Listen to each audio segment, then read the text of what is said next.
Cage wrote 4 minutes 33 as a piece in 3 movements where the performer does absolutely nothing, allowing the audience to absorb the sounds around them. Everyone experiencing the piece in a different way, therefore, because we all hear things in a different way. Tonight the piece is being presented in a full orchestral version conducted by Lawrence Foster. He's going to give a downbeat to each of the 3 movements. He'll turn pages when he needs to, and of course the orchestra will remain silent, we hope, throughout the piece. I reckon Cage would have been pretty pleased that this piece is being televised, because of course you at home are going to experience this piece in a very different way to those of us here in the hall. Well, I promise you, this is the piece everyone here tonight has come to experience. There really is nothing like John Cage's 4 minutes, 33 seconds.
Well, that's one of the most extraordinary performances I've ever experienced here in the Barbican Hall.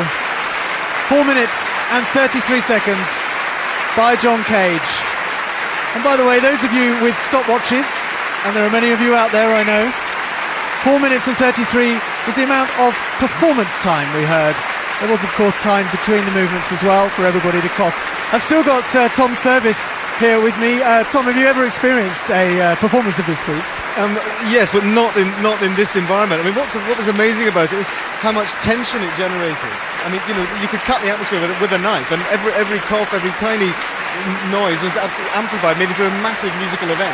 I thought it was extraordinary that, given that most people, our audiences seem happy to cough their way through every premiere that's played in this place, when you're given an opportunity to be quiet, they really are quiet, apart from a few obvious coughs.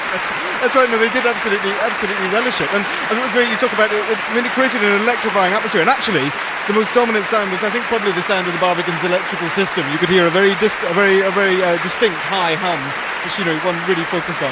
It was also amazing that between the movements, everybody used that as an excuse to cough again, just like in a symphony. It is a very special experience. It was the one everyone wanted to come and see, wasn't it? Yeah, indeed, absolutely. And I think it is just amazing how it is something so completely, in a way, simple, absolutely unique. I mean, Cage experienced this airtight pod he went in once. He wanted to see whether there really was something as absolute silence. And of course, it wasn't. He heard his blood curdling around his body. Did you anything like that for you? Not quite. I think apart from a couple of subterranean growls, I'm not sure. I don't think that was me. Maybe, I suppose. I don't know. All right. Well, thank you very much, Tom Service, for being with us tonight. There are a lot more events, of course, taking place during this Composer Weekend dedicated to John Cage. Performances taking place not just here in the Barbican, but also in the foyers, the Barbican Conservatory, St Giles Cripplegate and LSO St Luke's. A maelstrom of concerts, talks, films and happenings over the next couple of days, much of which you can hear over on BBC Radio 3. Well, Cage said everything we do is music. With that thought in mind, it brings us to the end of this concert by the BBC Symphony Orchestra, exploring Cage in his American context. So from me, Tommy Pearson, at the Barbican Centre in London, good night.